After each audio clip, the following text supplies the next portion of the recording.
Halo adik-adik, selamat pagi ya. Kita sekarang akan coba belajar dari larutan buffer dulu ya.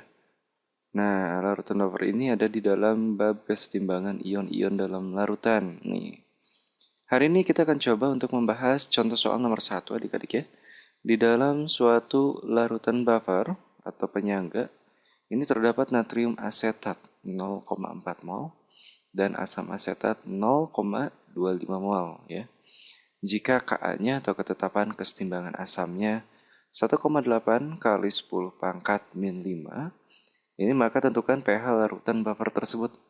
Nah, jadi adik-adik diminta untuk menentukan pH larutan buffer tersebut. Oke, kita akan coba jawab yuk adik-adik yuk. Ayo Kang, jawab ya. Jawab yuk. Ya. Ayo Kang. Nah adik-adik, untuk menjawab pertanyaan ini, pertama yang harus kita lakukan adalah kita identifikasi dulu. Ya, identifikasi dulu ini buffernya itu buffer asam atau buffer basa. Ya. Nah, kita lihat bisa menentukan ini buffer asam atau ini buffer basa. Ini kita lihat penyusunnya. Nah, di sini ada penyusunnya natrium asetat. Nih, kakak. Kakak ini lingkarin dulu nih, biar kelihatan.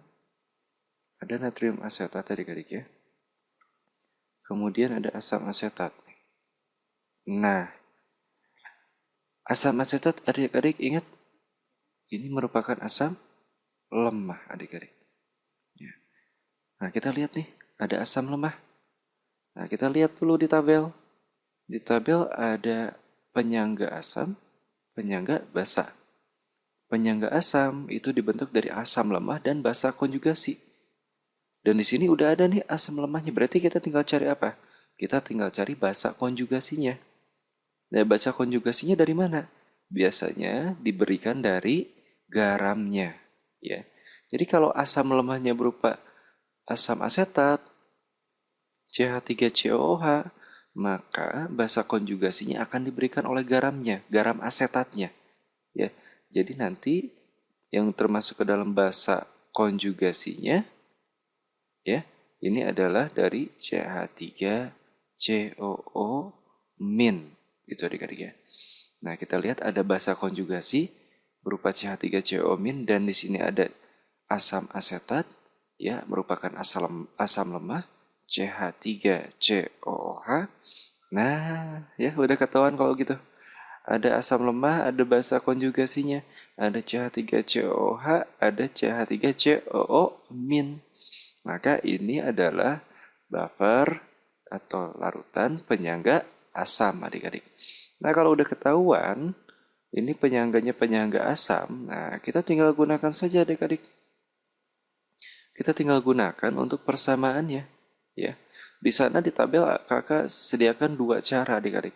Pertama adik-adik bisa cari dulu H plusnya, ya. Nanti dimasukkan ke pH min log konsentrasi H plus, atau adik-adik bisa gunakan persamaan ini nih.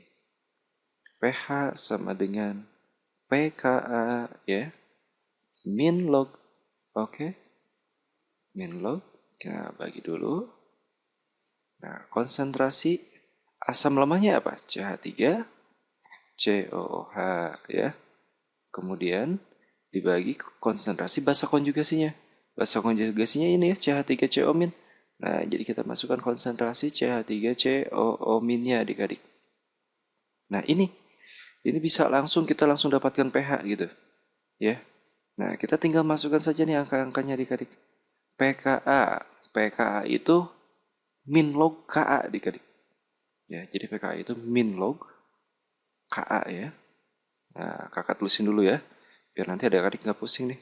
Nah, min log konsentrasi CH3COH ya.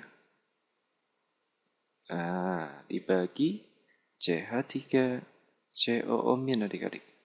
Nah, kayak gitu ya. Nah, adik-adik di sini Ka-nya kan udah ada ya angkanya ya. Mana Ka-nya, Kak? Nih.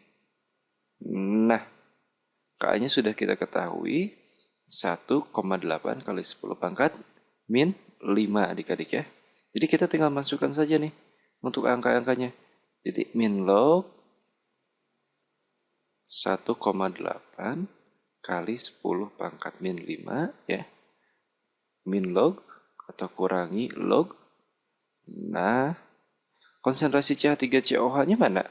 Nah, ini udah ada 0,25 mol. Ya, jadi kita tinggal masukkan 0,25 mol. Oke. Nah, Kak, yang konsentrasi CH3COO ini mana? Nah, pintar adik-adik. Konsentrasi CH3COO itu belum kita ketahui adik-adik. Ya, jadi masih X gitu. Nah, gimana caranya agar kita bisa ketahui, Kak? Nah, adik-adik nanti Kakak kasih tahu. Untuk mencari ini, konsentrasi CH3COO adik-adik harus membuat dulu reaksinya terlebih dahulu. Seperti kita tahu, natrium asetat itu kan garam ya. Ya, adik kakak tulis dulu nih. CH3COONA. Ya. Garam itu dia akan terionisasi sempurna menjadi CH3CO- ditambah Na+, begitu ya adik-adik ya. Udah lancar pasti adik-adik. Nah, ketika dia masuk ya, dia masuk ke dalam larutan, di sini kita seperti biasa kita harus tulis dulu awal reaksinya berapa lah, berapa konsentrasinya, ketika reaksi, akhir reaksi ya. Untuk awal ya, kita lihat ini awal yang dimasukkan adalah 0,4, jadi kita masukkan 0,4 mol ya. Gitu.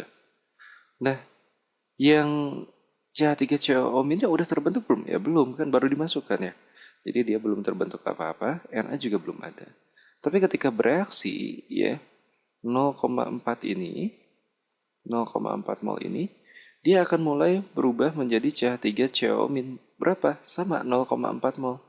Ya, lihat koefisiennya 1. Ya, di sini 1 ya, nggak pernah ditulis. Na juga berapa yang terbentuk sama? 0,4. Nah, kakak hapus dulu ya. Yang terbentuk adalah 0,4 mol juga untuk Na. Nih, 0,4 mol juga nih.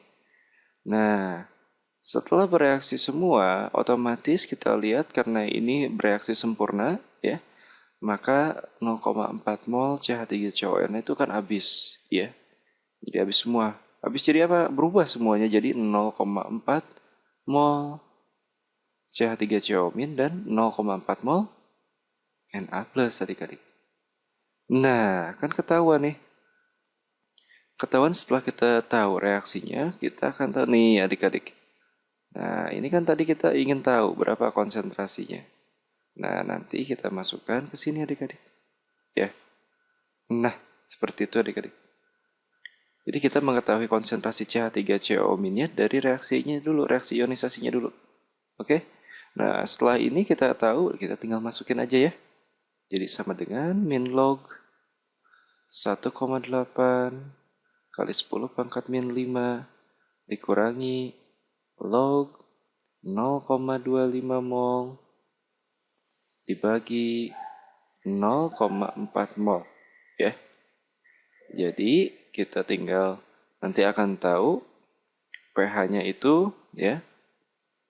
Ya, adik-adik tinggal hitung. Nanti dapat min log 1,8 kali 10 pangkat min 5 itu adalah 4,74 adik-adik. Ya, nanti dikurangi 0,20. Nanti adik-adik akan mendapatkan pH-nya nilainya adalah 4,94. Nah, ini pH-nya adik-adik. Oke, sudah cukup jelas ya adik-adik ya. Jadi adik-adik harus tahu identifikasi dulu ya, buffernya buffer apa. Nanti adik-adik tinggal masukkan ke persamaannya. Nah, untuk konsentrasi garamnya, adik-adik lihat dulu dari reaksi ionisasinya. Nanti akan dapat berapa konsentrasi CH3CO mini atau basa konjugasinya. Nanti masukkan kembali ke persamaan, dapat deh pH-nya berapa. Oke, sudah cukup jelas ya adik-adik ya. Untuk soal ini sampai ini dulu ya. Nanti kita akan sambung lagi. See you.